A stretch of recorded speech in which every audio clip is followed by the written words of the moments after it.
Indonesia ಪ್ರವಾಸದಲ್ಲಿರುವ ಪ್ರಧಾನಿ ನರೇಂದ್ರ ಮೋದಿ ಅವರಿಗೆ ಜಕಾರ್ತಾದ ಇಸ್ತಾನಾ ಮೆರ್ಡಾಕಾದಲ್ಲಿಂದು ಇಂಡೋನೇಷ್ಯಾ ಅಧ್ಯಕ್ಷ ಪ್ರಬೋವೋ ಸುಬಿಯಾಂಟೋ ಅವರು ಇಂಡೋನೇಷ್ಯಾದ ಅತ್ಯುನ್ನತ ನಾಗರಿಕ ಗೌರವ ಬಿಂಟಾಂಗ್ ಆದಿಪೂರ್ಣ ಪ್ರದಾನ ಮಾಡಿದರು.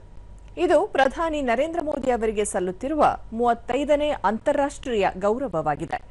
ಈ ಗೌರವ ಇಂಡೋನೇಷ್ಯಾದ ಅತ್ಯುನ್ನತ ರಾಷ್ಟ್ರೀಯ ಪ್ರತಿಷ್ಠೆಯಾಗಿದ್ದು, ಇಂಡೋನೇಷ್ಯಾ ಗಣರಾಜ್ಯದ ಏಕತೆ, ನಿರಂತರತೆ ಮತ್ತು ಸಮೃದ್ಧಿಗೆ ಅಸಾಧಾರಣ ಸೇವೆ ಸಲ್ಲಿಸಿದ ವ್ಯಕ್ತಿಗಳಿಗೆ ನೀಡಲಾಗುತ್ತದೆ.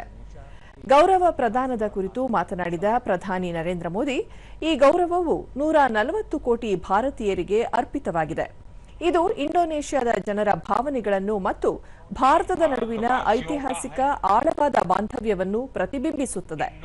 ಅಧ್ಯಕ್ಷ ಪ್ರಬೋವೋ ಸುಬಿಯಾಂಟೋ ಇಂಡೋನೇಷ್ಯಾ ಸರ್ಕಾರ ಮತ್ತು ಜನರಿಗೆ ನನ್ನ ಹೃತ್ಪೂರ್ವಕ ಧನ್ಯವಾದಗಳನ್ನು ಅರ್ಪಿಸುವುದಾಗಿ ಹೇಳಿದರು. और आत्मीय संबंधों का है। मैं प्रेसिडेंट प्रबोवो जी,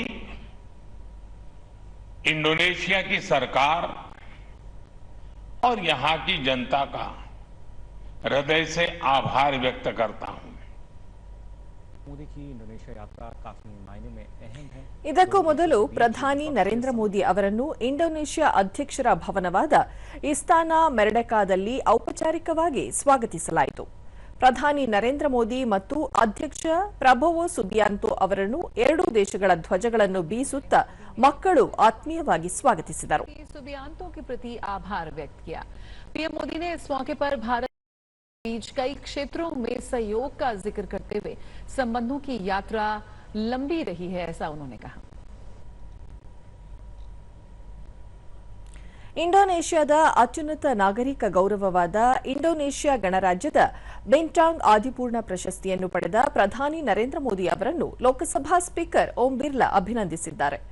ಈ ಕುರಿತು ಸಾಮಾಜಿಕ ಜಾಲತಾಣದಲ್ಲಿ ಮಾಹಿತಿ ಹಂಚಿಕೊಂಡಿರುವ ಅವರು, ಈ ಪ್ರತಿಷ್ಠಿತ ಗೌರವವು ಭಾರತ ಇಂಡೋನೇಷ್ಯಾ ನಡುವಿನ ಆಳವಾದ ಪಾಲುದಾರಿಕೆಯನ್ನು ಪ್ರತಿಬಿಂಬಿಸುತ್ತದೆ, ದ್ವಿಪಕ್ಷೀಯ ಸಂಬಂಧಗಳನ್ನು ಬಲಪಡಿಸುವಲ್ಲಿ ಮತ್ತು ಪ್ರಾದೇಶಿಕ ಹಾಗೂ ಜಾಗತಿಕ ಸಹಕಾರವನ್ನು ಮುನ್ನಡೆಸುವಲ್ಲಿ ಪ್ರಧಾನಮಂತ್ರಿಯವರ ದೂರದೃಷ್ಟಿಯ ನಾಯಕತ್ವದ ಮನ್ನಣೆಯಾಗಿದೆ ಎಂದು ತಿಳಿಸಿದ್ದಾರೆ.